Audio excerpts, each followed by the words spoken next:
We're back. Education committee that happened this week. Very interesting things because when I first started doing these videos, I didn't even know Indy or the city could do anything about education. But apparently they can. I think it's more about like marketing maybe or advocacy maybe.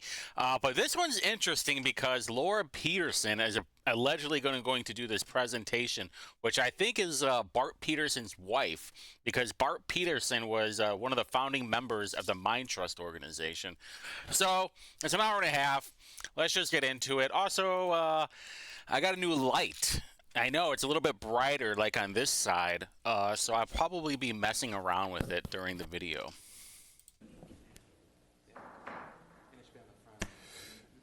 Good evening, everyone here today.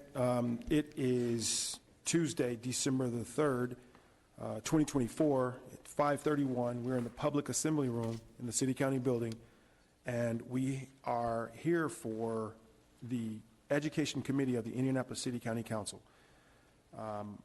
We have a couple of presentations today. Excited to have both Dr. Tim Hansen, Warren Township Schools Superintendent. Tim Hampson. And Brendan Brown, Mind Trust Organization, and the team there. So super happy to have those two present today.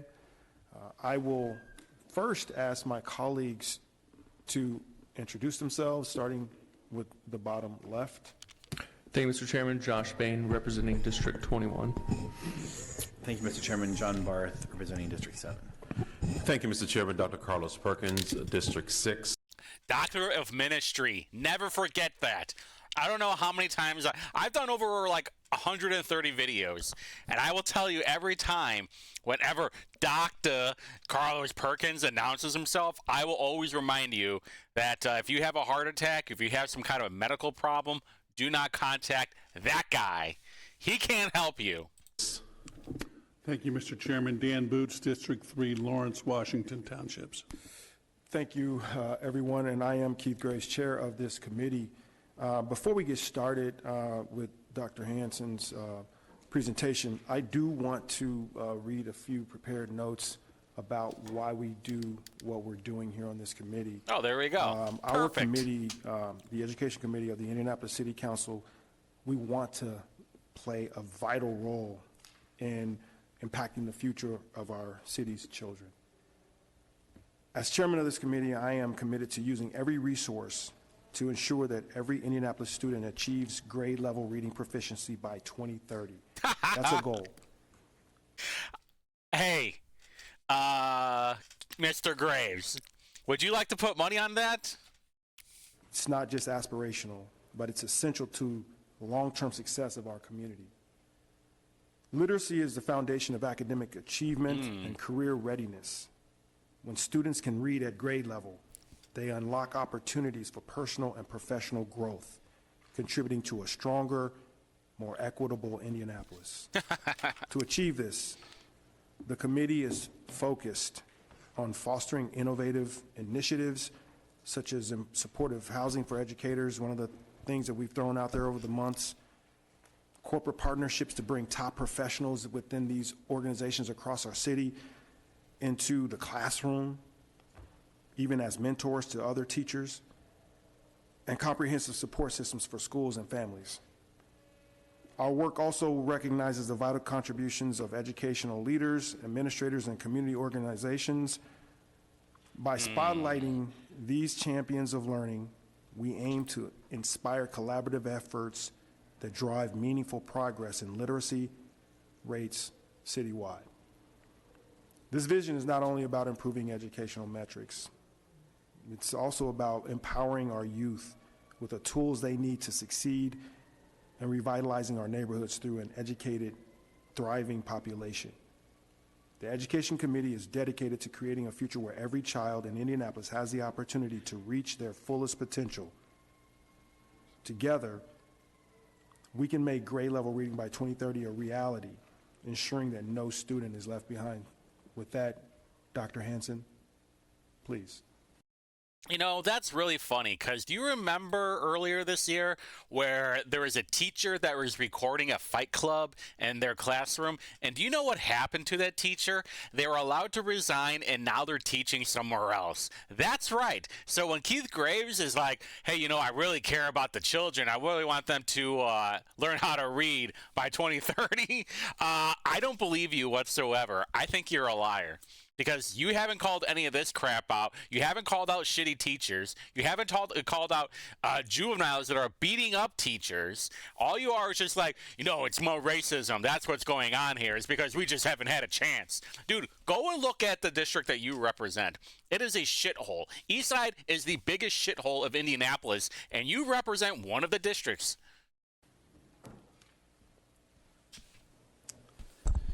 Chairman Graves, councilors, thank you for having us tonight, me, Team Warren.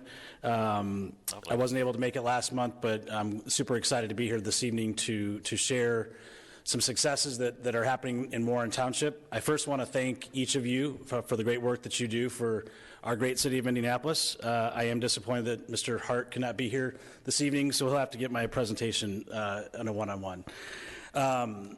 I prepared a few slides for you this evening, and I have a couple of handouts that I'll go through with you as well. Our first slide, it starts at the top, and we have an outstanding school board in Warren Township. I think Warren Township actually has one of the worst reading comprehensions. We recently had a school board election, and the 4 incumbents were reelected. And I think that speaks to the leadership that they provide, not only myself, but our community.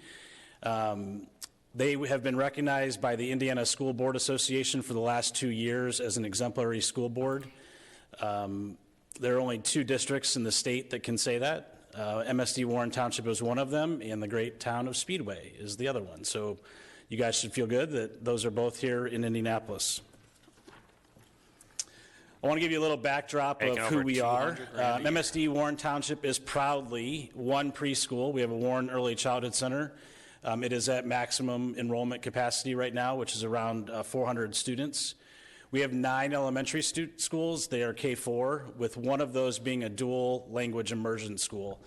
Pleasant Run Elementary is in its 7th year as a Spanish-English dual language immersion. That's terrible. There's only one language in this country, and it's not Spanish. Our first cohort is currently in 7th grade, and I'm excited to share that 20 of those students have already received high school credit for Spanish 1. Oh, gee. It's almost like they already speak the language. 3 5th through 8th grade intermediate middle schools. One of them is also a DLI school that Pleasant Run feeds into. We have a unique situation with our 5th through 8th grade. In 2009, I was not superintendent, but I was in the district as an elementary principal. We did have to close 2 elementary schools due to the recession and a decline in enrollment. As a result, we moved our 5th graders to our middle schools to maximize capacity, so that's kind of that unique situation. We have a K-12 virtual school, which we call Warren Online Academy. We were a race to the top district in 2012 to 2016, and one of our 11 projects at that time was to create a virtual school.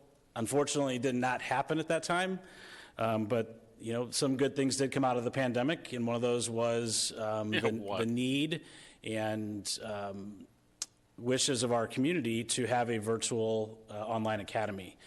So one of those closed elementary schools that I mentioned is host to our adult education program and our Warren Online Academy. We have a 6th through 12th alternative school, which is what we call Renaissance. We have an amazing career center, which we call Walker Career Center. Warren Central High School is our flagship, and we have an amazing adult education program. Another good thing that came out of the pandemic is in the fall of 2020, we opened up the Moorhead Community Resource Center in the 2nd elementary school that had closed. We finished our strategic plan on February 12th of 2020. Little did we know, 1 month later, we would be in a different world.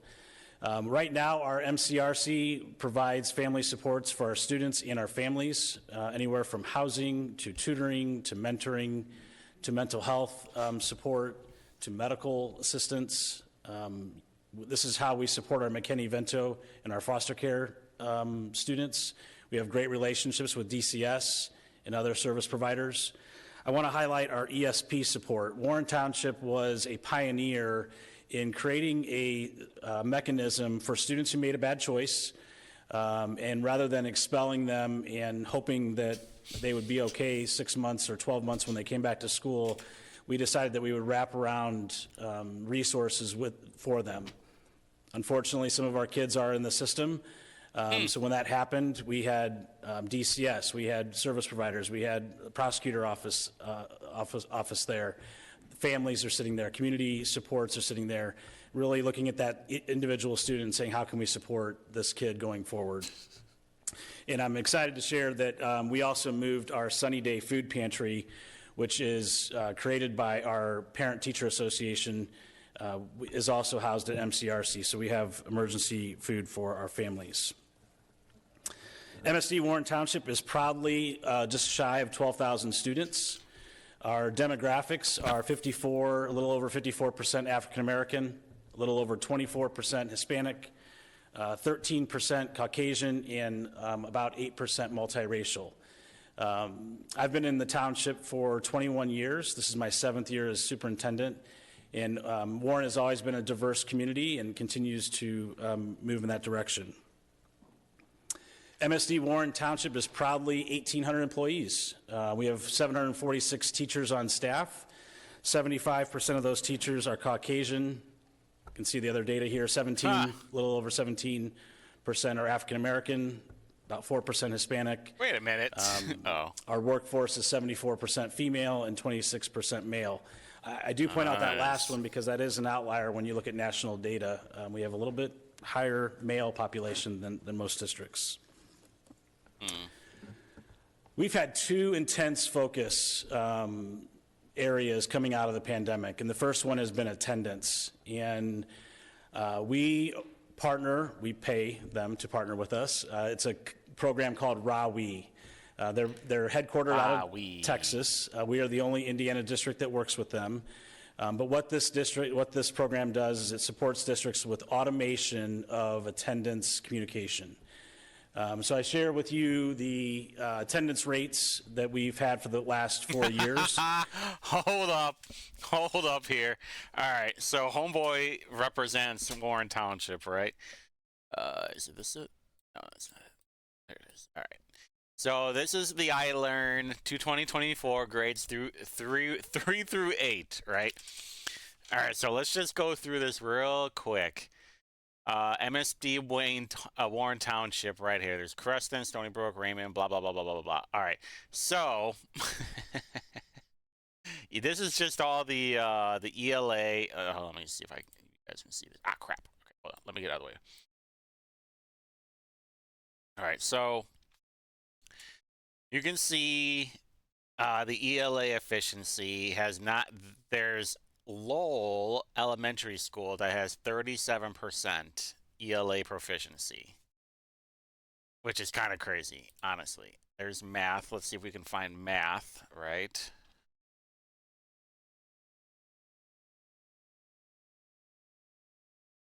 Go again, right here.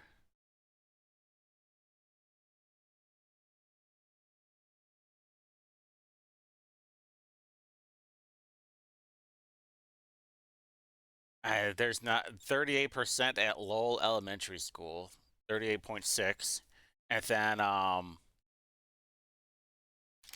everybody else is not that great. Not good. Not good, honestly. He's like, oh look, we have a better student attendance record. Okay, so why are they so fucking dumb? I'm just gonna say, I mean, it doesn't seem like it's working out that well. Yeah, not good at all. Anyway, I'm gonna keep looking at this. Including our most current attendance rate today. Attendance is not like a test score. When you get 90% on a test score, that's an A-, and that you can go home and be proud of that.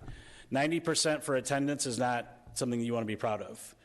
Still an A, right? If you have a 90% attendance rate over 9 years, your first 9 years of school, you miss a year of schooling.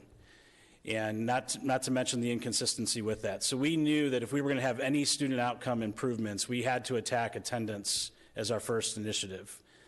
So you can kind of see where we've been coming out of that pandemic. That first year, we were at 75%. We're currently at 93.13%.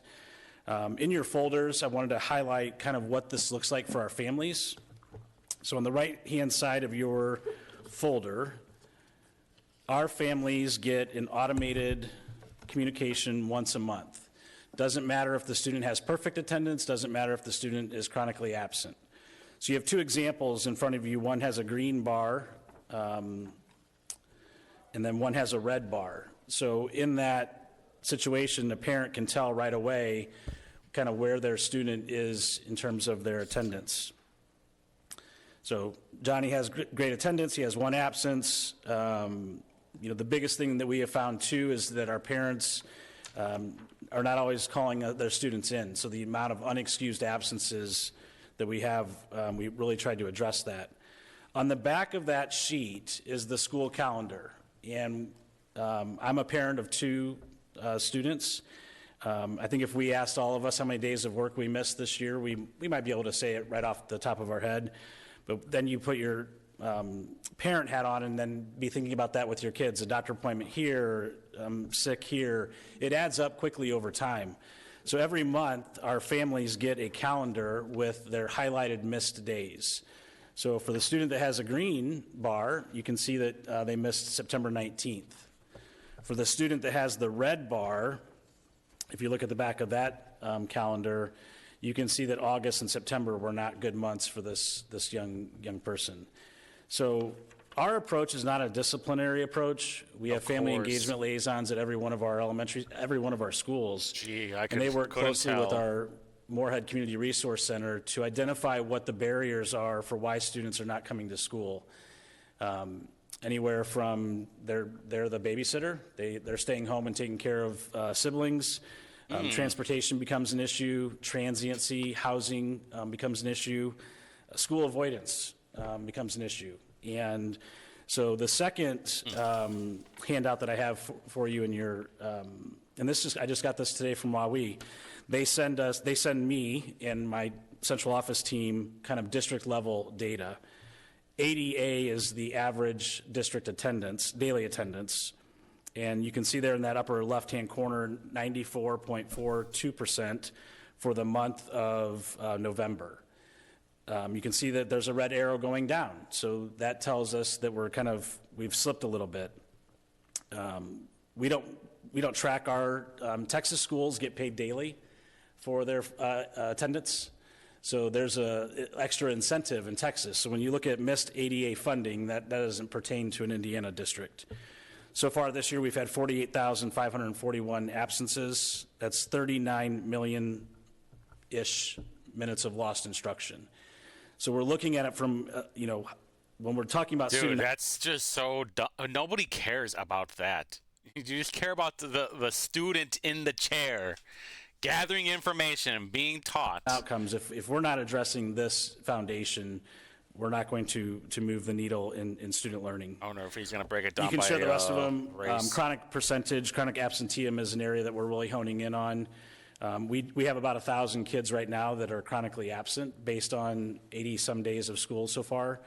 That is way too many. And, legislation did pass the K-6 law, which I'll share with you here in a little bit of kind of how we're approaching that. Oh, I can't wait. There. The graphic on the monitor kind of shows the communication and the interventions that are in place. The next slide, Kendall, is the work that we do when a student is absent. All of our families receive both in-person communication from their teacher, our counselor, family engagement liaison, assistant principal. What is a liaison? They also receive automated communication through the WAWI system via text or email. We try to meet with our families in person to really kind of say, hey, we're here to help. We're here to if we don't fix this situation, it's only going to get worse down the road. So we do have home visits in there. We do invite our families to come in and meet. We have social workers that are deployed from the Resource Center to help us with that. You know, I know from previous conversations of, you know, a purpose here tonight, I think the messaging to our families around the importance of attendance is critical. And I think we've got to fix this notion that 90% is okay. It's not okay. We're having conversations and thinking about how can we make up for lost days. What does that look like for a Saturday? What does that look like for extended day? Because the only way you can make up time is with time. And we can fix the problem, but we still have the missed time. Yeah. So with that, our second main focus has been literacy. And Chairman Graves, you mentioned this at the beginning. You know, right before the pandemic, 1819, we had started the science of reading work. That was my first year as superintendent. We really honed in on, you know, improved ways to teach reading. Obviously, in 1920, we did not take the test. Not proud to say we did what we needed to do during the pandemic. MSD Warren Township spent the most time out of in-person instruction. We got hit really hard in the winter of 21-22, where we had to take an extended time doing virtual all the way to President's Day. There's no question that had an impact on our outcomes. Even when we were back in session, if you put that attendance next to this piece, you know, our kids were not coming to school consistently. So we started over, and we had that 62.7%. The next year, we were still kind of battling through the pandemic, so we didn't really get much better. But then we started saying, look, we've got to fix this as a K-3 system. It's not a third grade issue. The kids take the test in third grade, but this is a K-3 focus. It's really a pre-K-3 focus. And how do we really get that literacy foundation solid so that our third grade students are prepared? We took advantage of the DOE pilot. When second graders were allowed to take that test, we said yes. It was no pressures. If they passed, they got to bank it. They didn't need to take it in third grade. And doing that gave us a lot of feedback on our kids. It gave us, hey, they're good in this area. They need extra help in this area. It also helped our teachers with their craft. I am so proud to say that for the first time in Warren Township, we surpassed that 80% threshold. We were one of 4 Marion County schools this past session to go over 81%. Could not speak more to the things that we did for our success. We're not done. This is not where we haven't reached the finish line. Our goal this year is 85%. We want to meet the state goal of 95% by 2027. Yeah, we'll see. Next slide really speaks to our subgroup. Is this an improvement? Is that what it was? Economically disadvantaged. Okay, whatever. Populations. So excited to say that all of our subgroups grew tremendously. You know, you look at our African American English learner and economically disadvantaged had double-digit growths. So super proud of that. Okay, you know, so when you look at that overall, I was wrong. we still have an equity gap. So we're addressing that and really trying to hone in on how we can improve that for everyone. I'm going to say proud a lot today. We had 2 schools. I know Pike was here last week. I want to give them a shout out because they were in the top 10 as well. I think Snacks Crossing was up there. The highest We had growth. 2 elementary schools that were Really in the top moving 10 growth throughout the state. Moving the Pleasant goalposts, Run aren't we? Elementary grew by 21.5%. That's the DLI school. So when you think about the population they're serving, they are doing incredible work with our students that are multilingual. Number 9 up there is Lakeside Elementary. So they were our second school that had top 10 growth. So we're not done yet. We're going to continue to focus on that literacy piece. We're going through a reading adoption right now with a fine-tooth comb and a magnifying glass to make sure we get it right because, as Chairman Graves said, literate students become literate citizens and do great work. We are proud of our counselors. One of my first initiatives as a superintendent was to put counselors in all of our schools. We didn't have them in elementary schools at the time. So we have elementary counselors. We expanded our counselors at the high school level because their ratio was too high. So we have 3 counselors per cohort. Proud to say that not a lot of high schools can state that. The counselor piece is just so important. And through a grant, and under Laura Buckwright's leadership, All of our counselors in school programs received the gold level recognition, comprehensive carrying the torch, it's a mouthful, carrying the torch recognition. They were recognized this past fall. There's a picture there of all of them receiving their hardware. And really what that means is that it's a data-driven approach, and that we focus on the social emotional well-being of our students, the college and career readiness. SEL is awful. Aspirations of our students, and student achievement academics of our students. That next slide just gives you, it's a DOE slide of the importance of counseling. And, you know, it's unfortunate that funding, not just in Indiana, but across the country, is not adequate for enough counselors. I think counseling sometimes gets a bad reputation. Yeah, as they should. It really is a three-prong approach to the whole child. And I can't speak for you guys, but I can, you know, look back at my high school career and the importance of those conversations that I had with my school counselor to... I did not have any good conversations with my school counselor. I had already figured it out by the time that I was a sophomore. I already knew what the hell was going on. And for a lot of other people, too, it's basically, hey, you're going to have to figure this shit out. What do you want to do? You want to be a ditch digger, or you want to be more than that? Become a first-generation college graduate and standing here today. Whoopity-doo.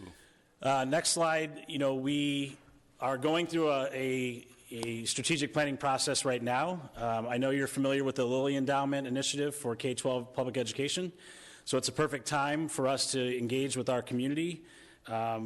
We are creating a K-12 community-connected college and career readiness program approach. It's not about graduation. I was at our high school today meeting with our high school team, and yes, graduation is very important. We reference it as the Monday after graduation. What is their plan in getting them to that graduation finish line is important, but then really investing in what that looks like afterwards is kind of our focus right now. This is a drop in the bucket in terms of community partnerships.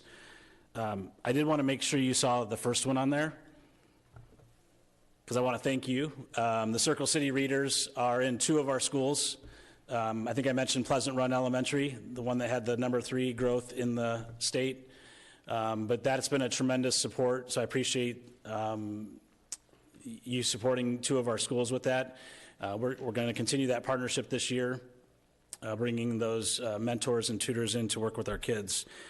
This picture here is a community dinner that we held 2 weeks ago at the Marriott East, and each school was asked to fill a table of, I think 8 or 10, and the room was full. And we asked them, how can we make MSD Warren Township more of the pride of the East Side?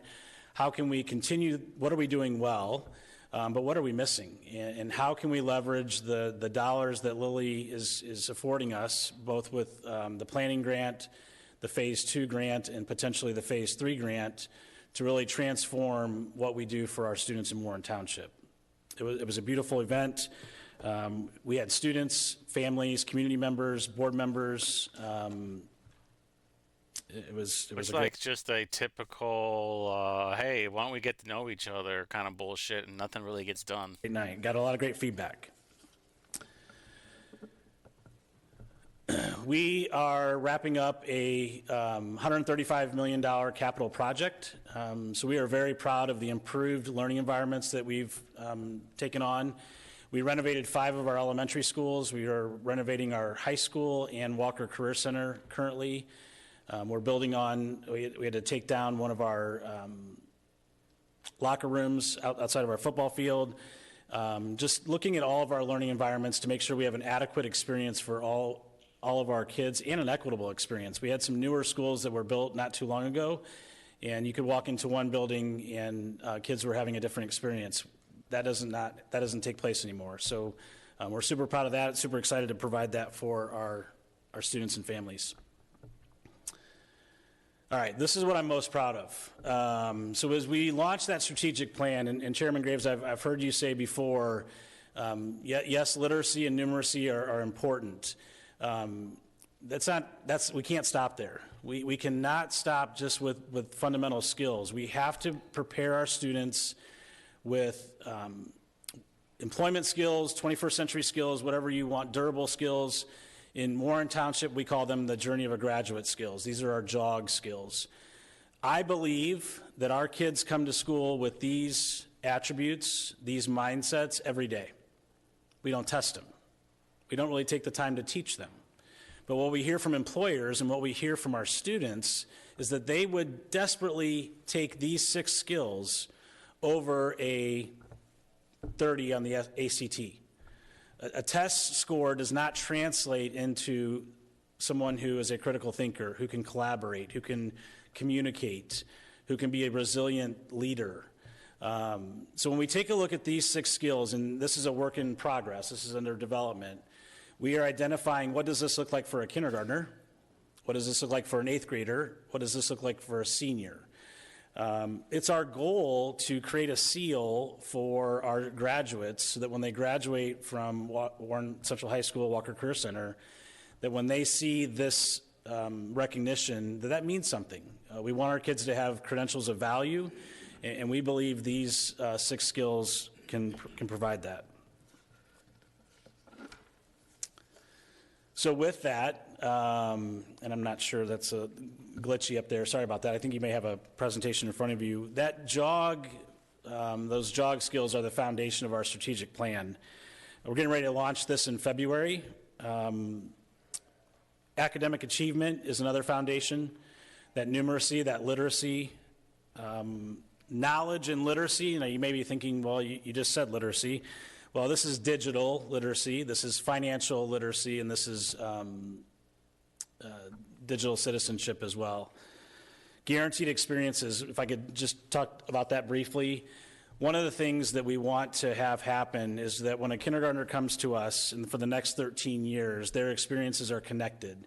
We have a program called Zello. Zello allows our students to do an interest inventory. We do it twice a year. That carries out through their entire high school career. They can even have access to it after they graduate. The guaranteed experience piece comes in that, all of our kids have taken field trips. We go to the apple orchard, we go to the zoo, but we always do it typically for fun. And we don't look at it from a career lens. So our transformation with our learning experiences, our guaranteed experiences, is what needs to happen before that field trip or learning experience, what happens during it, and then what happens after it, and how does that connect? We've received some criticism that 5-year-olds are too young to talk to about their careers. Have you asked a 5-year-old what they like to eat? They know what they like to eat.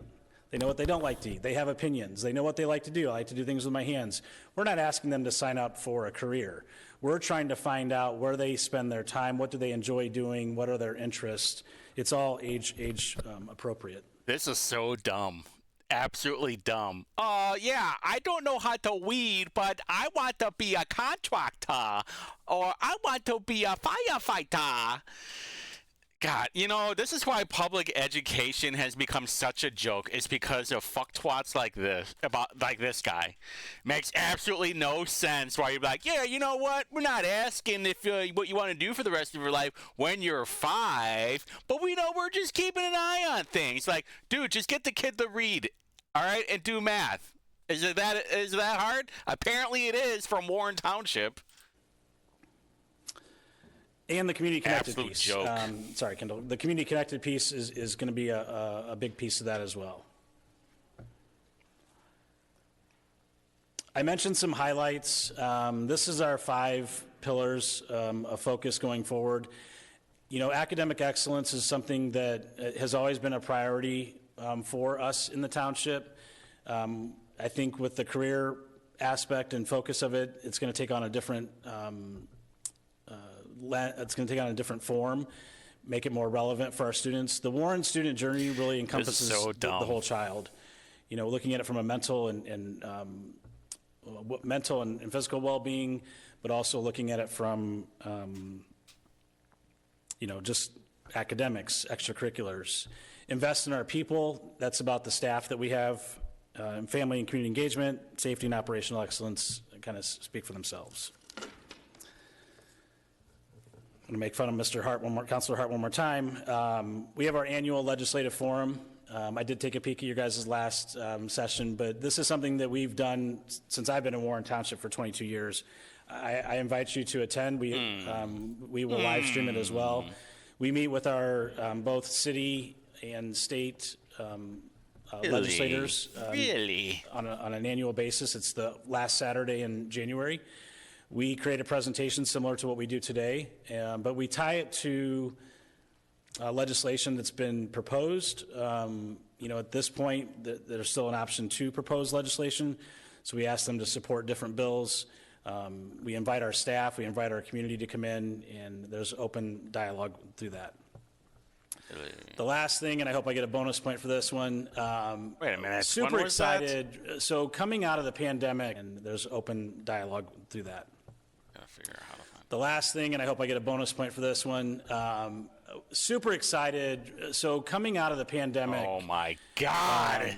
And this is not an attack on media. The media has a job. We recognize that. What is this crap? But there's just too many good things going on in all of our Marion County districts to get that this news is terrible. out. So we wanted to take control of that narrative.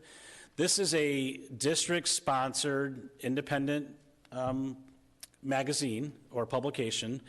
Our students are part of this process. We publish it out of our Walker Career Center. Oh my God. It comes out monthly. This is right now we're so about dumb. 4,500 hard copy distribution. We distribute it through the Indianapolis Recorder throughout Marion that County. explains it. All And right. all of our local vendors or businesses on the Far East Side are, and if anyone calls and says, hey, we want 25 copies a month, we add them to a list. This better The not be purpose of this publicly publication funded. is to highlight the people, programs, and places in our communities in the Far East Side, Cumberland, Irvington, Warren, that aren't being told. And Like quite what? honestly, I've learned so much by reading these. I meet with Dennis Jarrett, who's our lead editor on this project. He and I meet on a monthly basis to talk about, different stories. He knows people, I know people, how we highlight our students, how we highlight our staff. It's been a breath of fresh air for us in our community. We've gotten a chance to know people that just on a different level. Mr. Graves, you are right there on number 2. Lakeisha, is there as well. And Both like crazy racist too, though. Do you remember when Lakeisha Jackson was like, "Hey, I want these city contracts, these publicly funded contracts, and I want black people to become millionaires off of this"? Do you remember that when they were talking about the hotel? Holy shit! You have like the 2 worst counselors there are. Well, now she's a senator, and she'll never leave that position. I mean, Indy. It's just a great thing for our community. If you guys have ideas, if you want to be a part of it, we'd love to have you Yeah, wonderful. do that. My last slide, MSD Warren Township is proud to be the pride of the Far East Side. We have so many great things going on in Warren Township. I invite you to come out and check out some of those things. We are more than football, but we got to get back on that track, Where is the right track there. But I'm happy to answer any questions, and thanks again for having me. Well, thank you so much, Dr. Hanson. That's a very robust and informative presentation. I'm sure my colleagues will have some questions for you, but I do want to say that you said 4,500 in circulation. I think 4,400 were delivered to my hat on accident of the October issue. But no, it was an honor to be there on the magazine.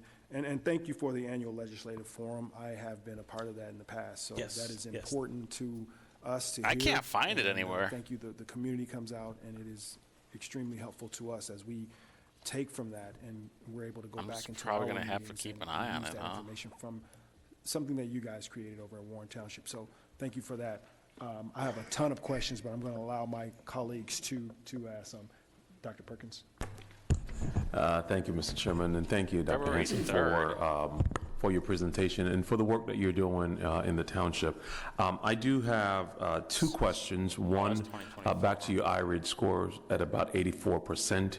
Can you talk to us a little bit about what percentage of your students coming into kindergarten actually have had pre-kindergarten experience. Oh, here we go. Yes. Because Carlos Perkins wants pre-K to be funded by the taxpayers. Hey, guess what? Go and be a parent. There is plenty of opportunity out there to teach your kid of how to read and write and do math. We have about I can't a find it anywhere. third of our Warren preschool attend our Warren schools. We have a high density of small preschools or kinder cares and home-based ones. So those numbers I'm not as familiar with, but for us, it's about a third of our students,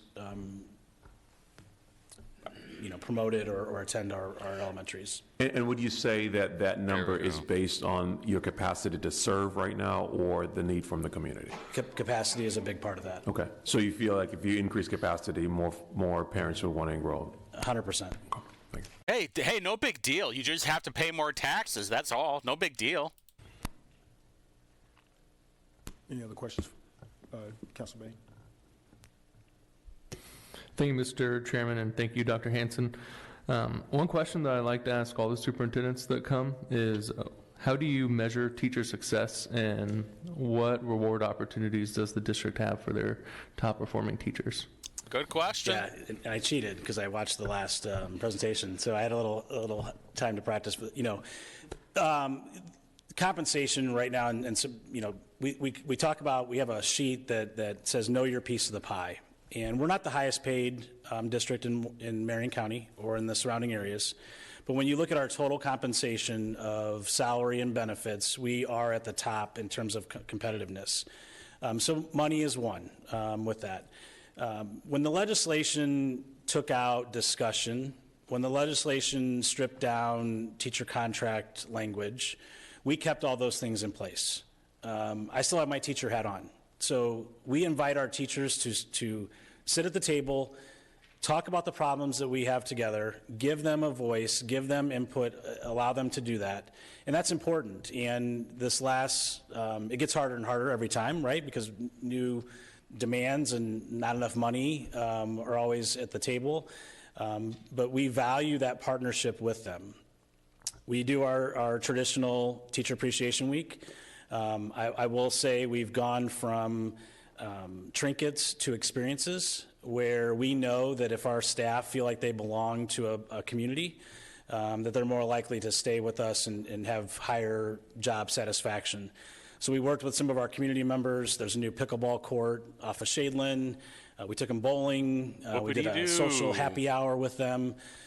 Something that, we kind of put the job aside and hung out with humans, right? And just said, hey, we appreciate what you do, our visibility in the buildings, and just thanking them whenever we get the chance to do that. Opportunities to highlight them in magazines. It's a hard job, and we want them to know that we recognize that. The teacher evaluation piece, I think, needs some work. We're working on that because I think not just in Warren Township, but I think nationwide, teachers would tell you that the change in that evaluation system that happened a few years ago isn't helping them grow. Teachers want to do the best they can. So how do we give them good feedback? How do we give them timely feedback? How do we let them learn from each other, the people that are doing the work together?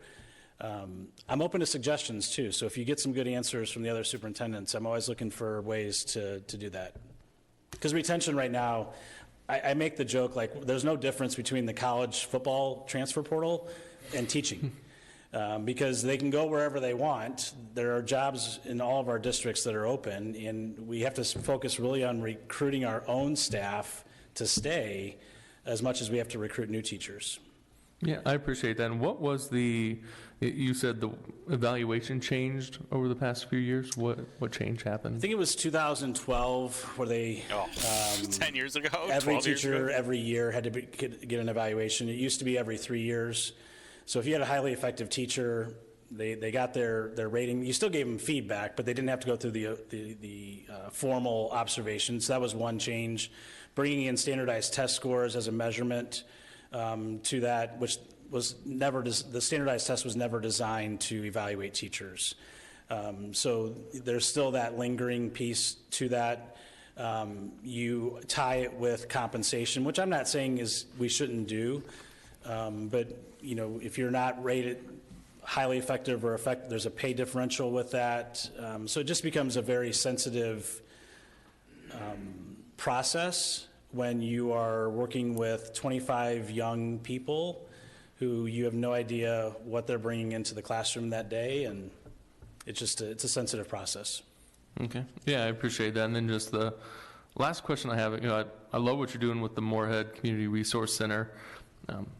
How is that funded? And if it's funded, let's say from your general fund balance, how do you balance initiatives like this with also trying to keep dollars in the classroom? Currently at the Moorhead building, we house our police department and we also house our technology department. So that it's a multi-use building, so that kind of helps with the operation piece of it. James Taylor, who's our director, is our director of student services in McKinney-Vento. He's housed there, so he also oversees the operations of that piece. Our social workers are also housed there. We rely on grants to fund some of that, and we just made a commitment through our education fund and our operations fund to support that. Thank you. Dr. Hanson, on the Moorhead Community Resource Center, MCRC, tell me a little bit more about why it's important that you guys provide some of those services, and who is receiving the services. Are you tracking any data? Are you doing any follow-up? Can you talk a little bit more about that? Yeah, the first question, as a parent myself, the more barriers that are in my way that I have to focus on, school may not be on that top 5 list. So we recognize that if we can support and empower our families to remove some of those barriers, to give them more time, energy, resources to focus on their students, we believe the student wins. As I mentioned, we have family engagement liaisons at all of our schools. They're building relationships with families. They see what needs they may have, and they connect them to MCRC to support that. I have to answer this question real quick. We do have an operating referendum. We do support some of our personnel through that operating referendum. We don't shut the door just to our Warren Township school families. It's open to the community. So we had a turkey outreach last Wednesday. We served almost 600 families through that process. I know some of those families were Warren Township families, students, and I know some of them weren't. And we want the Far East Side to thrive. That's as a school district, how can we support that? We want people moving to the Far East Side. We don't want people moving away. There's a lot of resources out there. We just are trying to organize and help our parents navigate them. Thanks. Any other questions, Counselor? Thank you, Mr. Chairman, and thank you, Dr. Hanson, for the information. Tell us a little bit, if you could, the history that the township has experienced with referendum, and how do you see the future, and what preparations are you putting in place, particularly with reading the tea leaves with the issues of real estate taxes and property taxes and the state push to restrict that, which obviously impacts your budget. So yes. Share a little bit of that, would you please? Yeah, the tax caps in 2009 certainly impacted Warren Township like it did most Marion County districts and throughout the state. We did what we could to be as efficient as we could up until 2017. I was not the superintendent at the time. I was the assistant superintendent, but we passed a referendum in 2018. That was the first referendum that we had passed. At the time, it was a $5.5 million referendum. We tried to work within our means. We weren't trying to be greedy. But what that supported at the time was our police department. We created our own statutory police department in 2014. Right now, we invest a little over $1 million in that police department, so we're covering that with our current referendum. I was reading the tea leaves that were being shown, and so I went to my board and I said, I think if we can pass a renewal, I think it's wise of us to do that before 2024. There's a lot of language that was being put out there and just that wasn't going to benefit Warren Township. And I realize it does benefit other students, and I'm not here to, stand in the way of that. But so we ran a renewal in 2023. We did have to increase our tax rate from 21 cents to 30 cents. So it generated a little bit more. I think we're at a little over 10.9 million on that. We fund our counselors. We fund our family engagement liaisons. We fund our one-to-one technology for our students. We fund our Warren Police Department and a large portion of our transportation. Thank you. Any other questions? Thank you, Counselor. Thank you, Mr. Chairman. Apologies for being late, and I walked in, but it seems like at the perfect time. So I work in higher education, and you were talking about preparing them for the next step, right? So it's, yes, we have you here, and there's certain check marks and, guidelines that we have to follow, but it's the next step, and it's being holistic. And I always say it's cheesy, but growing you into the best person that you need to be for whatever your next step is. And we're not looking for 4.0s that don't have any leadership or involvement or anything. So I applaud you on that. Thank you.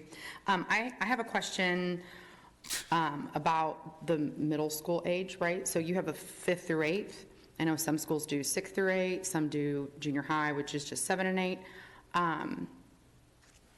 I have a 13-year-old, and I'm wondering, I have some kids, anyways, that go different things, but I'm wondering is there a separation that you do in the building itself from the 5th to the 8th graders, because developmentally, cognitively, socially, and all sorts of things, there's a huge separation between a 10 and a 14-year-old, right? So I'm just curious if you've had any hurdles with that, and has it always been that way? Was there some adjustments? I'd just like a little background on that. When we closed those elementary schools in 2009, we moved the 5th graders to, I don't know if you were here for that part, but we moved our 5th graders to the middle schools. At the time, we created 2 separate schools within one building. So the 5th and 6th graders had the upstairs, and that was called the Intermediate Academy. They had a principal, they had a counselor, as if it was its own school. Then downstairs was 7th and 8th grade, same concept.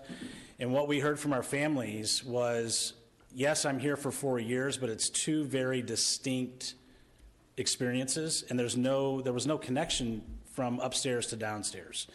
So I don't know if this is good or bad, but one of my first moves when I became superintendent is we made a 1-5-8 building, and we put grade level administrators for each cohort. So every cohort, the 5th grade cohort, has an assistant principal, a counselor, and some sort of support mechanism, whether it's a family engagement liaison, City Connects. 6th grade has that, 7th grade has that, 8th grade. We really wanted our kids to have 3 distinct experiences when they were in Warren. K4, 5-8, 9-12. That 5th grade, to your point, we are really looking at how we can make that better. We're running a study now to see if we can move our 5th graders back to our elementary schools. We're looking at schedules to see what we can do differently for our 5th grade than our 8th grade, because 8th grade really needs to look different. What other supports, right now we're missing some extracurricular opportunities for our 5th and 6th graders that maybe they would have been afforded at the elementary level. So I spent most of my career in the middle school. I've taught in intermediate academies, I've taught in middle school models. It's just a unique age, and I don't know if there's a perfect model out there, but we certainly want to look at, to your point, the range of need. Okay. Thank you. Any other questions? Great. Well, Dr. Hanson, Warren is the pride of the Far East Side, so we absolutely appreciate your presentation. I do have homework, if that's okay. I would like for us to have an ongoing relationship with our superintendents across Marion County. I would love for you to go back to the great Far East Side and think of ways that our body can be helpful to you. So what can we do? Think about those things, and as we have our conversations, we'd love to hear some of the things that you guys come up with. I have one answer for you already. I'd love to get all of your email addresses. And as we send out communications to our community, I'd love to put you on there so kind of you can keep in the loop of that. If you want a subscription to our Indy Far East magazine, we'll take care of that too. Definitely. All right, thank you. Thank you, Doctor. And next up, we have Brandon Brown, Mind Trust.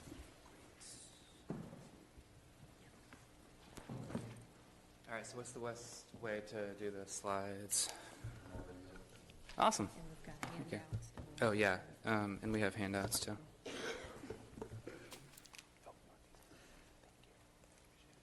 Thank you. Great.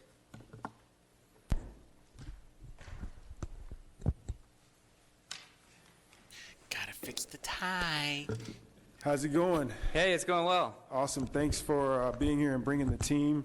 Your team Peterson? has been super, super helpful in what I do here as the chair of this committee. Thank you. So I want to give them a Okay. special shout. Thank you all for contributing to me being comfortable in this seat. But we're excited to hear what you guys have to say about your organization. The floor is yours.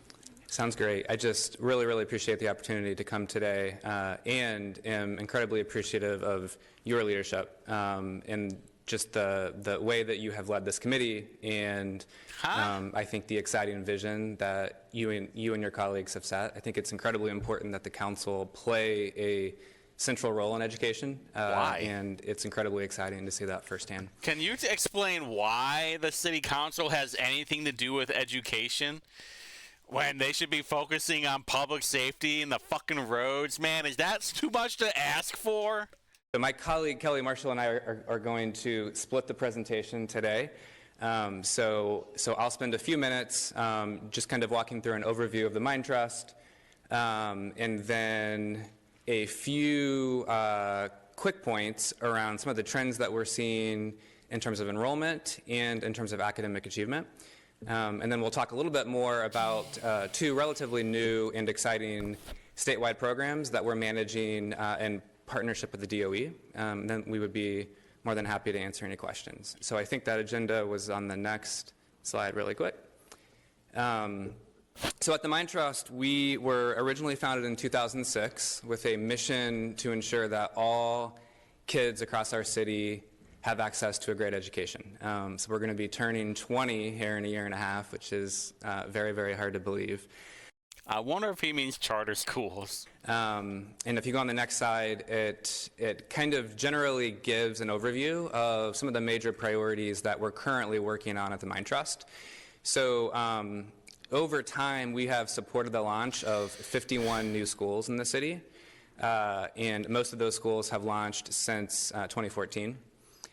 We also support a very large number of both charter and innovation schools, so probably between 60 and 65 schools across the city, and that number has been growing every year. We also have an entire team of incredible leaders that work to engage the community at multiple levels to really make sure that a lot of the changes that have been happening in our education system are directly informed by... Wait a minute. Wait a minute. I did not know. Okay, so, all right, first off, Mind Trust, the revenue is almost $30 million last year. So I did not know that Maggie Lewis was a director on here. Maggie Lewis, of course, is the city councilwoman in Indianapolis. Brandon Brown making $329,000. Wonderful, huh? Very interesting. Many folks in our community, and really, really proud of the work that's happened there the last few years in particular. And we'll go into this a little bit more, but since COVID, we have really asked ourselves, what are the gaps that have been exacerbated? Look at this shit. Oh my God. Look at where are you? I just had you.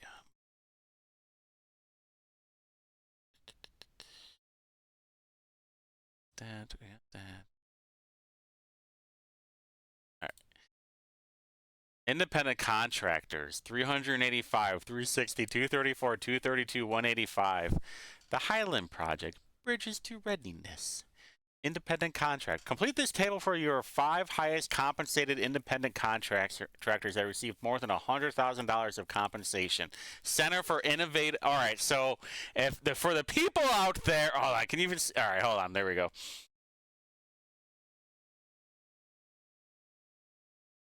Yeah, all right. So we need to look these people up, which I'm going to do when this guy's talking. But this is some amazing stuff right in there. Partnership slash statement of revenue. Of course, this is all blocked out. This is where they, like, look at this, $25 million. All contributions, gift grants, and similar. Yeah, it's kind of crazy. This is why nonprofits are so fucking shady, because they can't tell you where their money's actually coming from. Like federated campaigns, membership dues, fundraising events. They never show of where they're actually getting their revenue. It's unbelievable. $8 million in total expenses from $3.3 million in salaries and wages.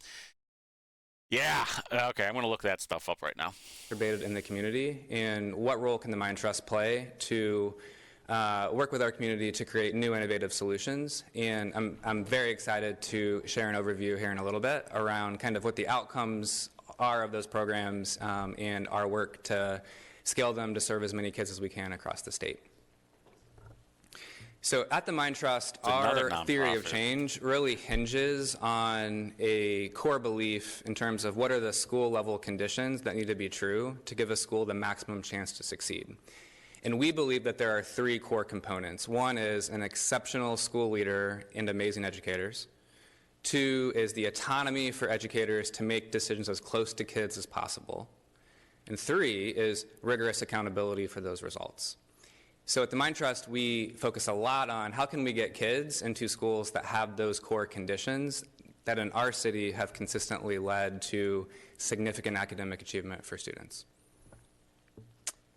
The next slide talks a little bit about the various school types in the community, and I thought it was just important maybe to spend a minute on this because it's complicated and there are a lot of misconceptions out there. So in terms of public schools in Indianapolis, which is what we focus on. Charter schools are public schools that have an authorizer and a nonprofit school board that has a performance contract with that authorizer. There are also a group of schools that are called innovation schools. So those schools have charter-like autonomy. Actually, most of them hold charters, but they have a relationship with a school district and are schools within a district that have many of the same characteristics as many charter schools do. Most of those schools are within IPS, and there's one in Decatur Township as well. And then you also have 11 school districts. So, and then you compound that with almost a universal school voucher program, which is not work that we do directly, but really exists. And it creates a really robust school choice environment across Marion County. Charter schools and innovation Holy schools are the shit. No fucking way. All right, check this out. All right, this is pretty wild. All right, now I got to find out who lived there. I might have to clip this. I don't know where we're at with that. I might have to go back and check this out.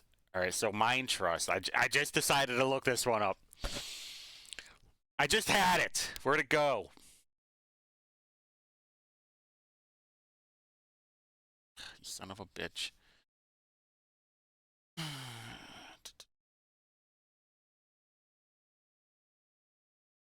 Dude, contractors.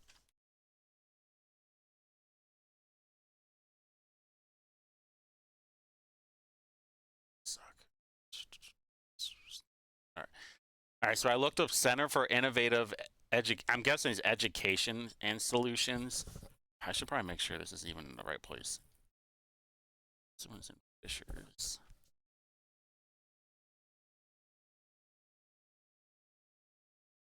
Yeah, for charter schools innovation. All right, so I looked that one up. I'm like, oh, it's another nonprofit. All right, well, let's see if I could find their nonprofit. Okay, I sure did. And then I was like, well, this is interesting. Whoever these people are, I don't know who any of these people are, by the way.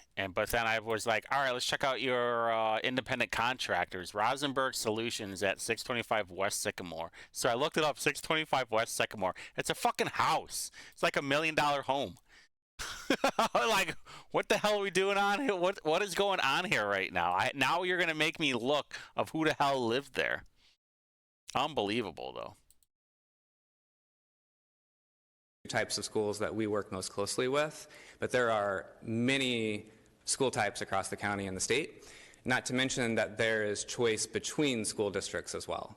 So a lot of families across Marion County are making a variety of choices.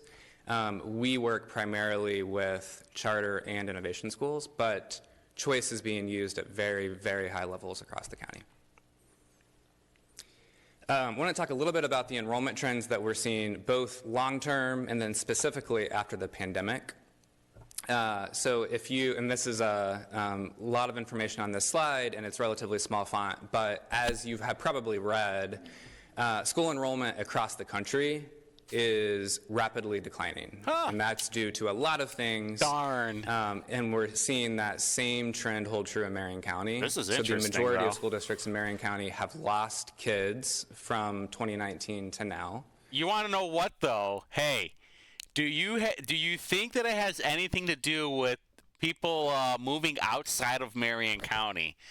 I'm just saying, like, there's over 8,000 people that have left Marion County, and traditional public schools, 6,700. Very interesting, though, and then they got changed out for charter schools. I mean, I'm just saying, maybe there might be something to that. I don't know. One thing I did want to highlight here is that charter schools have grown significantly during that time, which we think is one piece of evidence that there continues to be very high demand for charters in the community. But this is a trend that we're seeing across the state of Indiana and across the country. So it's important for schools of all types, right, to grapple with there are fewer school-aged kids, and that trend is going to continue to accelerate. So we need to think about, kind of what is the response of school systems to make sure that we're getting out in front of that and that we're operating as efficiently and as nimbly as we can. Here, I want to show you something too. I used to be on the side of, there should be a limit. Like you don't want these people making like $400,000 a year getting these vouchers. They really should be meant for like lower income people, so they can get the they can go to a charter school and do better than public schools. That used to be my philosophy, but probably in the last year it has definitely changed. And it's because, like, if I am a parent and I make just over the threshold of getting a voucher to send my kid to a charter school, but then I have to send my kid to a public school with these animals that beat the crap out of kids for no reason. Or if you look at this one, if this was earlier this year, a 280-pound student beats an elderly teacher to the floor with an instructor claiming school refused to arrest unruly man-child. And right here, 74-year-old Indiana substitute teacher claims he suffered a gruesome attack from black eye from a teen, whom teachers prevented from being arrested. Like, why would I want my kid going to a public school like that, when I can, like, hey, you know what? Expand the voucher program. I'd like for my kid to go to a proper school where I don't have to worry about these animals beating him or her up. Or even the teachers that are doing Fight Club videos. Like, why would I want my kid going to that kind of school? Especially when there's no consequence to the kid, to that man-child, or the teacher that are doing the Fight Clubs. Like, doesn't make any sense. So now I'm on it like, you know what? Fuck it. Open up the voucher program, but I do think they need to follow the same rules. Like, there needs to be a 100% transparency for the charter schools. I definitely agree with that. Like, if my money's going to that I want the same rules to apply. If you drill down into IPS, which is where we do the majority of our work, there have been significant enrollment shifts really over the last 9 or 10 years. So I tried to do a snapshot here.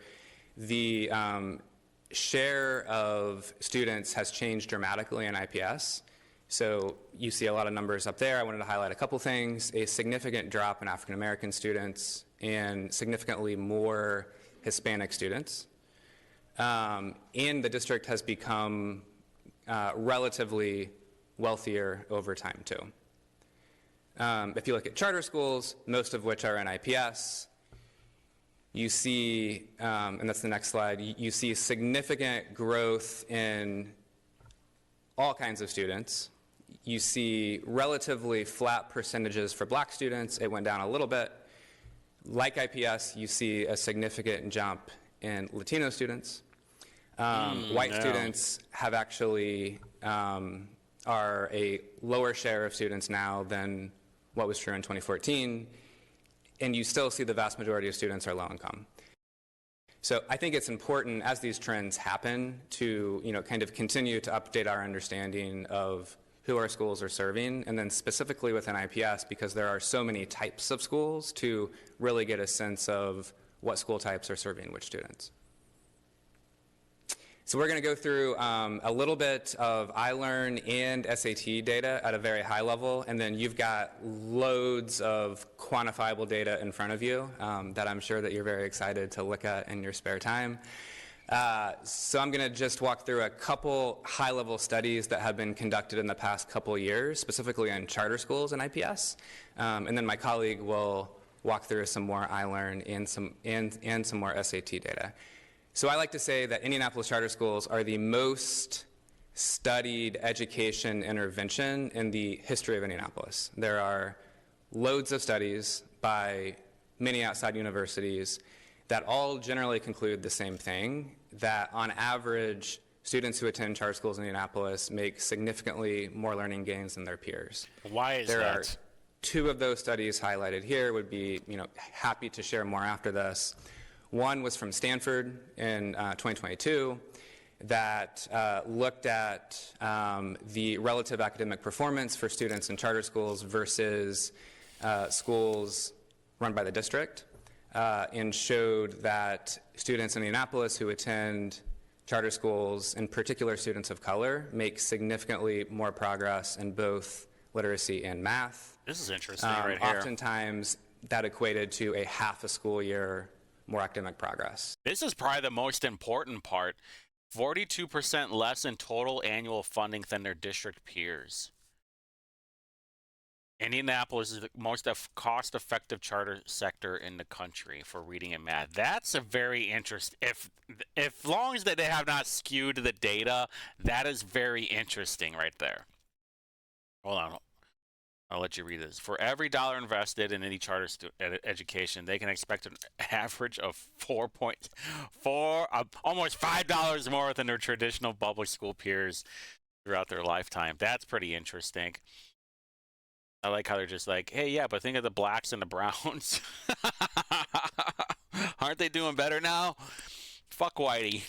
So if you compound that over the life of a K-12 career, that is several additional years that a student can make in terms of learning gains.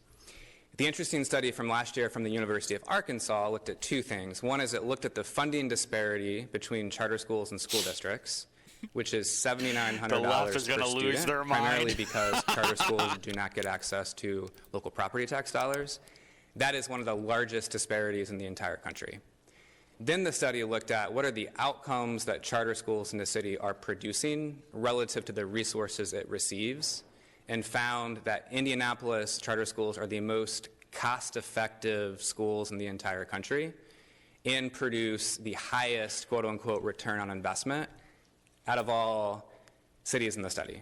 So it does say that even with a massive funding disparity that disproportionately impacts Black, Latino, and low-income students, charter schools are still making really impressive academic gains, even with that gap. So what are they doing exactly? That's what I want to know. What are they doing differently than the public schools are? Is it a culture thing? Is it a different regulation thing? Is it we're not going to deal with your shit thing? We're not going to have these animals in the classroom if they don't want to learn? Hey, you know what? Public schools, you can get these dipshits. You can have them. We want the smart people. And I will turn it over to Kelly to walk through a little bit more data. Wow. Good evening. So before we, for next slide, please. Oh, no, you're right. I'm sorry, go back. Before we jump Kelly, into excuse this. me, before you get started, can you give us your full name? Absolutely. Thanks. Kelly Marshall, and I'm the Senior Vice President of Schools with the Mind Trust. Thank you so much. Thank you.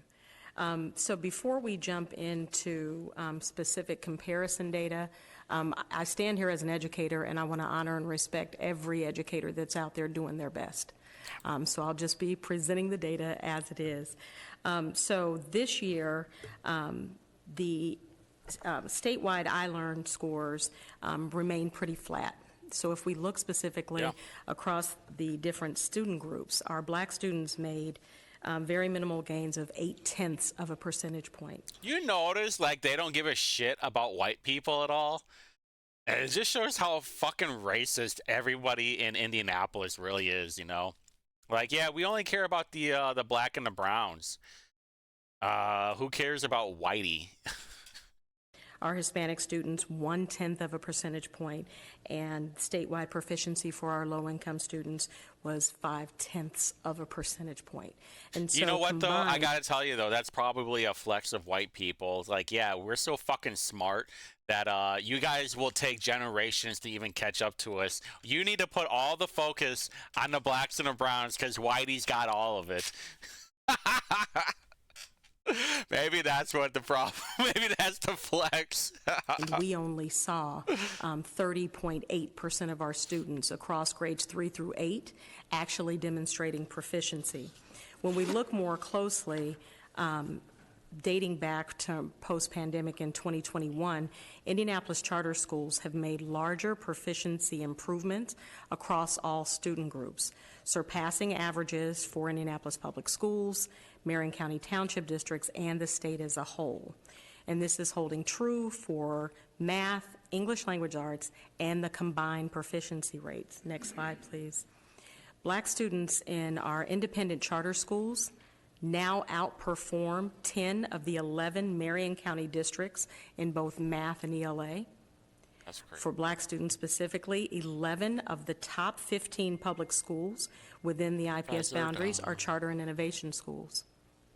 And for our Hispanic students, 10 of the top 15 public schools within IPS boundaries are charter and innovation schools. So again, everyone's working hard. This data is not where we at all want it to be as educators, but when we see that there are gains being made in specific schools, we definitely want to acknowledge that. Next slide. Next slide, please. In terms of the SAT, in 2024, SAT, of course, was changed to an adaptive test, which means the difficulty of the questions changed depending upon how well the test taker did on the previous question. And so in addition to that, there were also some significant... Wait, what? You adjusted it depending on how bad you took it before? When did that happen? SAT was changed to an adaptive assignment, which means the difficulty of the question changes depending on how well tested it.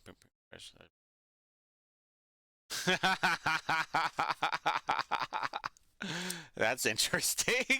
I would have totally expected the opposite. Significant changes made to the math portion of the SAT, which made it more difficult. And so across the country, we saw SAT scores drop significantly. If we look at the chart that we've got here, there were modest gains in ELA, both statewide and in Marion County, but no more than about 1 percentage point.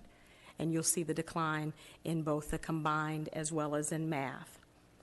Now, when we look specifically at our charter and innovation high schools, they're leading college readiness rates both locally and statewide. Students in next slide, please. Sorry. Students in innovation charters continue to surpass statewide college readiness rates, both overall and for Black and Hispanic and low-income students. Within IPS boundaries, innovation charter schools continue to lead in those college readiness rates. Specifically, overall, the top 5 public high schools within those IPS boundaries are charter and innovation schools, and this is also true for our Black students. 4 of the top 5 high schools within IPS boundaries for Hispanic students are charter and innovation schools. and students attending charter and innovation schools are 5 times more likely with this data to be college ready on both sections of the SAT than their peers in the direct run district schools. And we're finding these similar trends with our Hispanic students and Black students as well.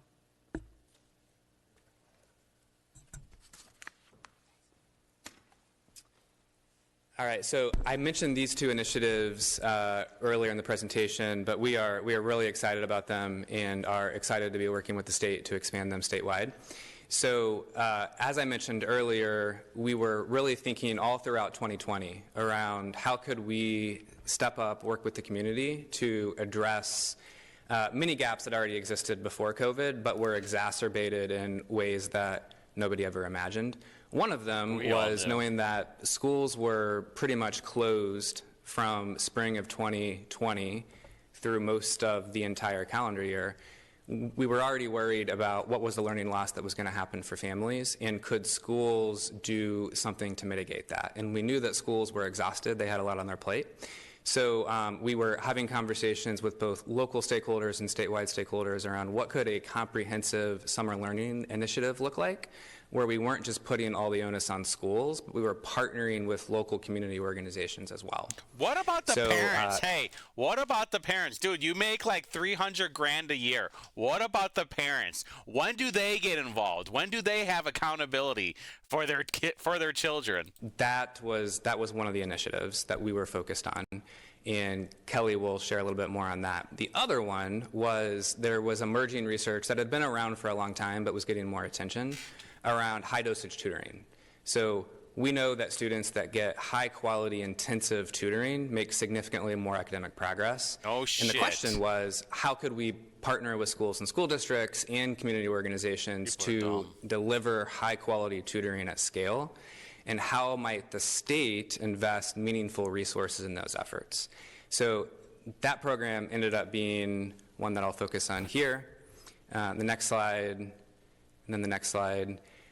Talks about a program that's called Indiana Learns. So this was initial legislation passed for this program in 2022, and then we were asked to work with the state to manage the program.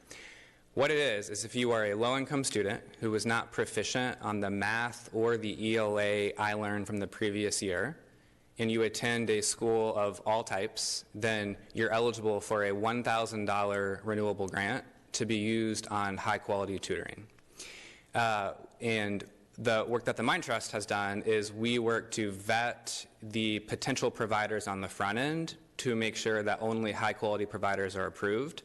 And then we've worked to set up a platform, so if you're a family and if you have a student who qualifies for this grant, it's kind of a one-stop shop. You know how much you have, and then you know who the providers are, and then you're able to make a decision on how to spend those resources with your student. And then we have a rigorous evaluation process on the back end to make sure that we're evaluating progress as we go. So we're about 2 years into the implementation. There have been well over 20,000 Hoosier students that have taken advantage of this program, which blew away our expectations. The state has spent well over $20 million on it now, and we are excited. You mean taxpayers have spent $20 million on it? When there are plenty of programs that we don't need to fund that are free on the internet if the parent would just get involved. That's it. That's literally it. That's all that has to happen. But you're like, oh, no, man, what would we do without the government? What would we do without Big Daddy? To work with the DOE to advocate for new funding next legislative session. And a couple of slides in advance here show the kind of initial results that we're seeing on the recently conducted program evaluation. So this has not been fully made public yet, but I wanted to give you a snapshot tonight. So what we saw, which is consistent with national research on high-dosage tutoring, is we saw the largest gains in math. And what this chart is showing is it's the score on the math portion of the I-Learn, and it's broken down based on highly engaged students in Indiana Learns, medium engagement, low engagement, compared to students who would qualify for the program but were not in the program. So what we saw basically is that all engagement levels saw significantly more academic progress, which is what you would expect. Interestingly and encouragingly, the more students engaged in the tutoring, the larger that effect was. So if you were highly engaged in Indiana Learns, you made 35% more growth compared to a student who would have qualified for Indiana Learns but did not do it. That is a massive number, and it validates the investments the state is making. So we're excited to use this data and a whole bunch more information to continue to retool the program and hopefully successfully advocate for more state funding for this program in the session for 2025. I'll turn it over to Kelly to talk a little bit more about summer learning labs, and then we're open to your questions.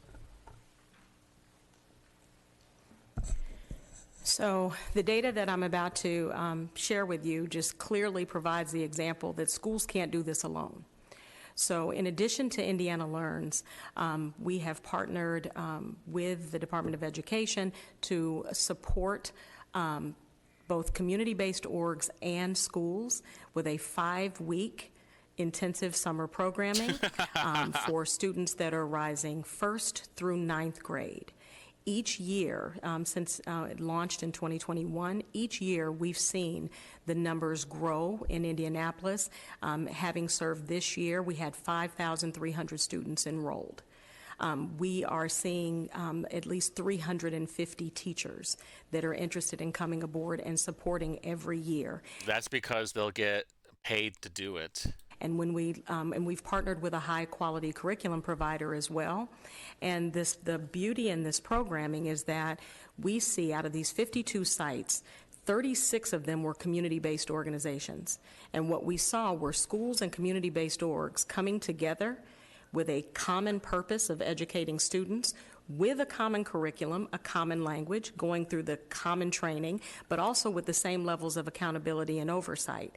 And each year we have been able to see gains in proficiency from pre-test to post-test after just 5 weeks in both ELA and math. Just recently, the 2024 results, there were 26 percentage point increases in proficiency scores for ELA and 24 percentage point increases in proficiency for math. And so when we go back and we're observing the programming to find out what's the magic, what is it, it's because everyone's speaking the same language, everyone's talking to one another. And it's a time in which it's kind of weird when everybody speaks the same language, huh? community orgs and schools are collaborating more than they have time to during the school year. So again, we saw those outcomes and we were excited to be approached by the Department of Ed to have an opportunity to scale this programming. So in addition to Indianapolis, we now have 4 additional regions in which it's called Expanding What Works, where we've been able to replicate this programming, and you'll see on the next slides, the next 2 slides actually, you'll see the areas in which we have now been able to expand programming, and we are getting the same results. And so, again, with high-quality curriculum, intentionality, and a collaborative approach, students are making these academic gains. And when we look at specifically the student populations that we're serving, let's go next slide, please. You'll see that 70% of these students across each one of these 5 regions qualify for free or reduced lunch. So they are the highest need populations, and we continue to see these academic gains. And if we look at that last they're going to correlate like, hey, if they get free lunches, they do better in school. slide, please. We were really determined to see to look at the comparison of how the local programming favored against the statewide programming, and we could clearly see that in both locally and statewide, we were able to see the similar gains in proficiency. And in fact, across the varying subgroups, we even saw that with just 1 year of an anchor partner coming along, they've been able to make those significant outcomes in proficiency as well. So we're really hopeful about this upcoming legislative session to continue this programming. The whole thing is, just remember, everything's a giant scam. You fix this by telling the parents they need to do their damn job. That's basically all you have to do. But parents are stupid and lazy, especially those in Indy. Truly insightful. Thank you so much for the presentation. Yeah. Any Awesome. final Yeah. comments, Brandon? Yeah, so I think that's all we have today, but we would be happy to answer any questions. Great, thank you. And Councilor Bain. Thank you, Mr. Chairman, and thank you, Brandon and Kelly, for your presentation. As the chairman said, it is very insightful. I'm a big proponent of school choice. My state representative is Bob Baining, so I hear about it pretty often, and I appreciate everything he does for his leadership on the issue, and I do hope they pass universal school choice this upcoming session. But my question is more geared towards at least why I think, and this is all anecdotal, so correct me if I'm wrong, but I think for charter schools and innovation schools, it takes active parents to take the time to pull their kids out of whatever traditional public school they're in, enroll them in a charter school. I don't think a lot of charter schools provide transportation, so that parent has to take their kid to that school and pick them up every day, or find a way to provide childcare before and after school. So I think part of the reason for the success of charter schools is the active parent. What do you do for the students that don't have active parents? And I don't necessarily think it's government's job to, be the parent, but it is something that we're tasked with. What do you do for those students who, I hate to use the term stuck, but are stuck in a place where they don't have active parents in their education, and they're going to a school that might not be meeting their needs? Yeah. See, this is why Josh Bain is my favorite city councilor, because he totally gets it. He understands, like, as the parent needs to do their job, and we understand that there are problems when a parent can't do their job, but also the government's not there to be your daddy. So, like, where's the balance of it all? Like, Bain gets it. Unfortunately, Democrats will never get it, and only some other elected Republicans kind of get it. So, great question as usual from Josh Bain. So I do really appreciate the question and the sentiment behind it. I will also respectfully say I disagree with the premise of your question. So there is actually no data at all that says charter school students in Indianapolis come from families that have more active parents. In fact, when you look at the data, there are many more low-income students. There are the same number of special education students.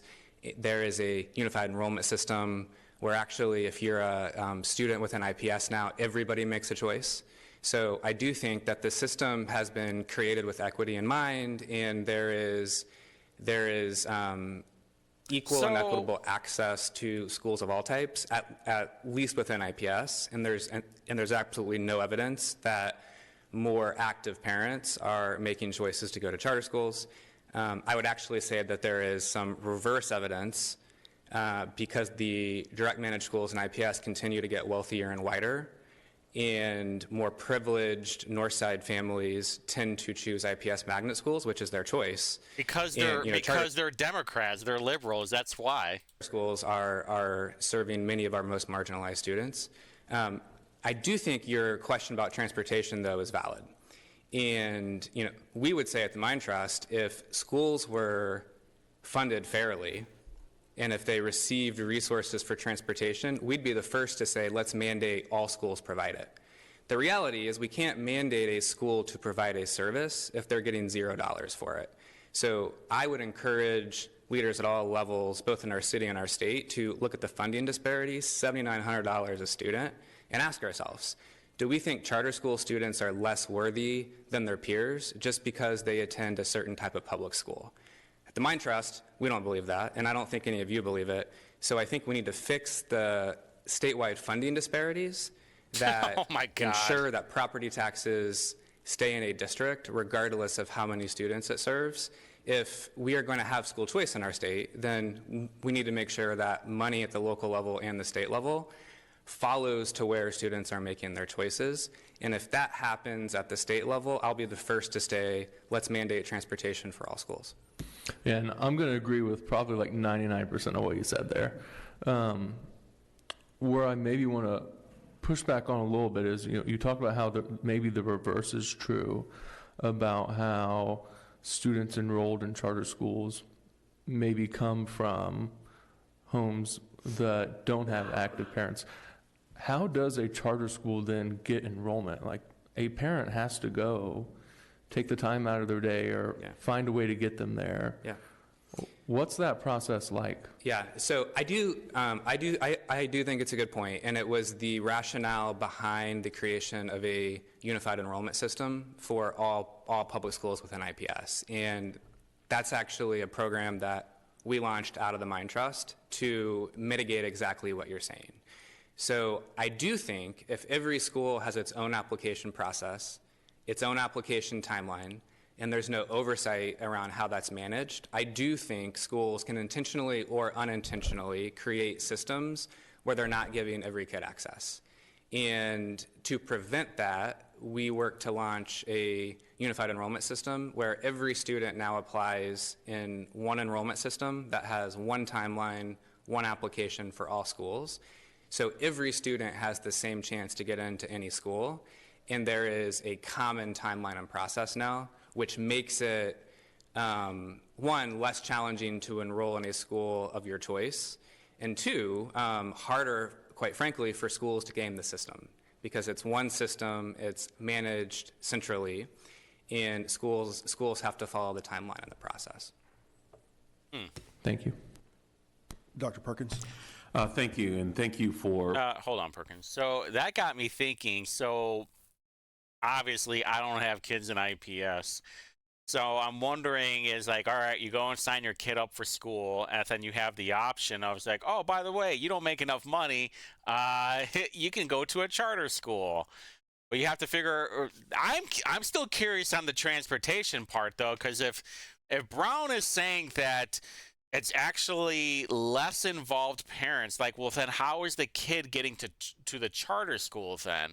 If the parent is not involved with the kid, you know what I'm saying? I don't know. It's weird. For presenting, I do want to echo back to what my colleague was asking. The kind of the growth mindset that the Mind Trust has around ensuring that schools have a highly effective leader and staff members, that we're making decisions closest to the students with students in mind, and that folks are held accountable for doing that work. I think that model has proven not only in Indianapolis, but across the country to be impactful. My question is really around, I'm going back to the presentation that the IPS administrators shared with us when they shared a little bit of insight from me around the history that excluded the school districts from being a part of Unigov. And that has resonated with me. And especially with your presentation tonight, that much of the work that the Mind Trust is doing is concentrated within the IPS boundaries. This is the question. How do you envision expanding your impact if given the opportunity to collaborate with school districts beyond IPS? Great question. And you're right, the impact of Unigov is far-reaching and directly impacts the system today. And Brandon, can I just say that a lot of residents of Marion County are not even considering that when we look at the way that students are serviced and the way that students perform across the school district, because we don't know the history of that. So thank you. Yeah. So the reason why I originally left the mayor's office in 2015 to join the Mind Trust was because it was the beginning stages of working collaboratively with IPS on many of the initiatives that I think have been really valuable to the district. So it's personally important to me that the work of education reform does not have to happen outside of districts. It does not have to happen to districts. It can and should happen with districts, because there are incredibly amazing educators in schools across our city, schools of all types. And it's not about the people in the system. It's frankly about the system. And the system needs to radically change in order to serve all kids well. So I do think that the innovation school concept is one tangible example of this. There are 30 innovation schools in IPS serving 40% of IPS students. that are the single reason why there are more public school students in IPS today than at any time in the past 12 years. It's because of those partnerships, because the growth of charter schools does not have to happen at the expense of school districts. And it took courageous leaders, frankly, in IPS to take a lot of slings and arrows to proactively say, you know what, we're going to be part of the solution. And a lot of this stuff is going to happen around us, but we have to come to the table and say, look, how can we work together, to make sure that we're serving kids well? And we would love. Oh, it's part of the video again. Damn it. Look, it's going in and out. All right. 121.32. 121.40. In Warren Township is a model for the state of Indiana. It is exceptional work that has quantifiable numbers behind it. And They're I think fake. it's an example that there's great work They've happening gotta in be schools of fake. all types. So I think it's a long way of answering your question. We acknowledge that there are major academic disparities across the county. It is not just confined to Dude, IPS. you're I think making that's like a misconception that many in our community have. There are major racial and economic disparities across the county. All right. And if there is ever an opportunity for us to work hand in glove with school districts, we would love that opportunity because we think that's how the work should happen. At the same time, I will say that the problems are so immense and they're so urgent for our community that we can't slow down and wait forever for partnership. Just remember, this guy makes he makes like close to $400,000 a year. That's that guy, Brandon Brown. That guy makes close to $400,000 a year. So I don't even want to hear it from fucking Mr. Brown about all these economic disparities. Dope. So I think we try to hold the two truths at once, to have incredible urgency to make progress for kids, and if at all possible, have that work be done with school districts. May I just add, I think, we had the conversation in this chamber earlier this year, and I made the argument that when we tend to talk about education, we fight at the lowest level. When the conversation needs to happen at the statewide level, when we talk about funding formula and how we fund education. That's the first thing. The second thing that I highlighted is that when we do fight, this is from an African proverb that says, when the elephants fight, the grass suffers. God. And so when we get in a back and forth as adults, really, who suffer are the children. And so I love the idea of making decisions that are with our kids as the central part of that. The fact of, I was encouraged by hearing of the IREAD scores today from third grade. That's a major concern for me about how our young people are entering into K-12 without being exposed to pre-K, and the performance of students, the difference between those students that have exposure to pre-K versus those that do not. The IREAD scores are showing that for us. And so we are seeking opportunities and ways in which this council, at the level in which we can, and I feel like we can fight a little bit upwards to be able to support innovation in school district and school choice. Dude, the fucking video keeps locking up. An opportunity for young people to get the education that they need to be successful. So thank you for your work. Thank you, Mr. Chairman. So I had a question. My background, my degree's in engineering, so I love math and numbers. You said data and stats. Okay, and we I was get it, excited. Fiona. I actually was going to ask about some statistically significant numbers and if you had p-values, but I don't think I need that because I think these spreadsheets will you got show me the numbers that I was missing. I have a question on that. So there's the SAT and then the iLearn.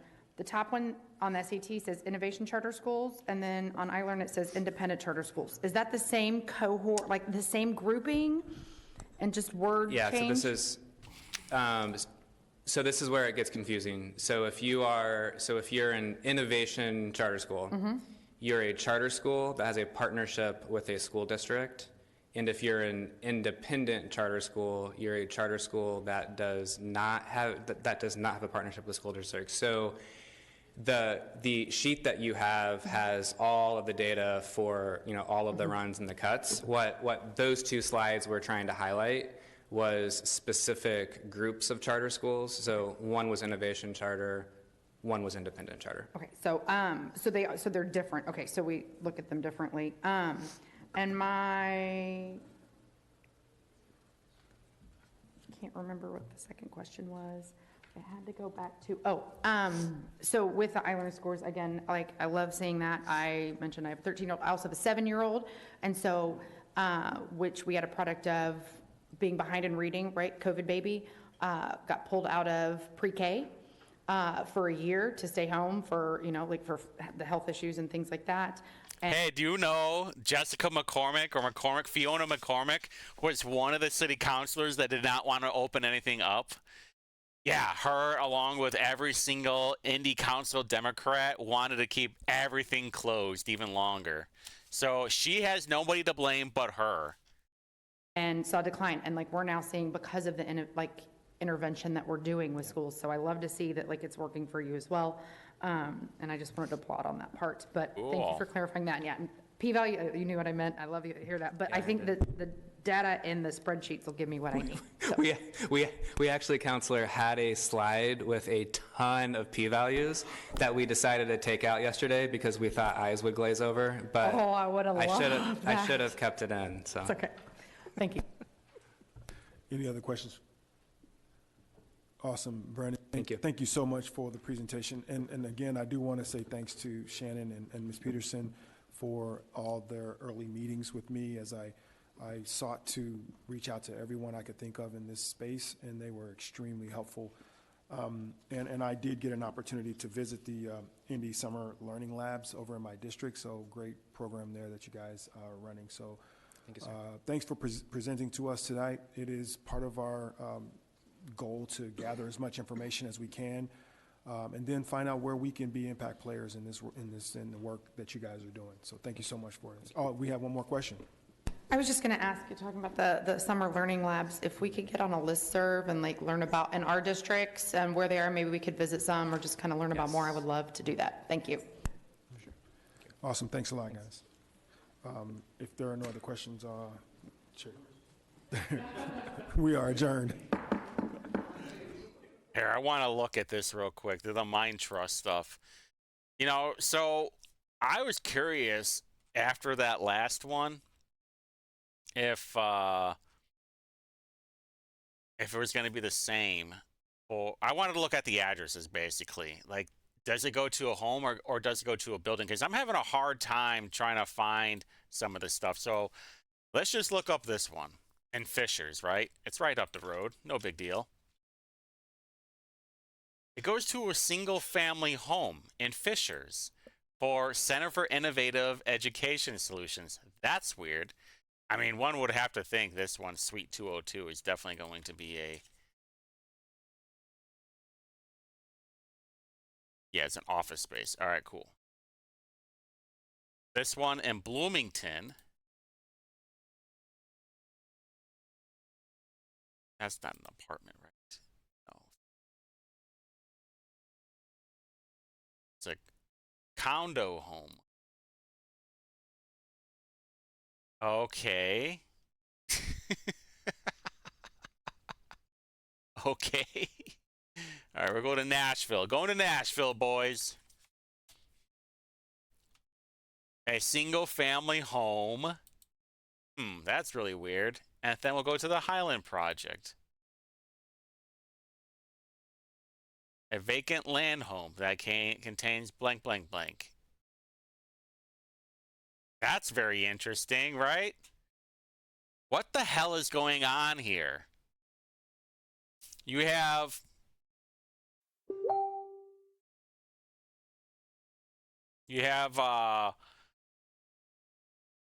four, I don't know, 1, 2, 3, 4, 5, my public education math, 5 independent contractors. 4 of them, it looks like 2 of them go to single family homes, 2 of them go to possibly vacant lots, and 1 of them is actually an office space, which is in Nashville.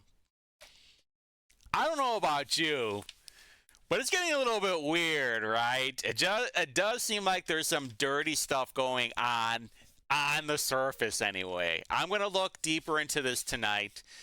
And then when I do my live stream tomorrow, I'll bring it up, or I'll have a description, maybe in below when I load this video, to keep an eye on everything. So if you're watching this right now, Saturday at 8 o'clock, I think it's 8 o'clock p.m. tomorrow, I'll be on live streaming. So until then.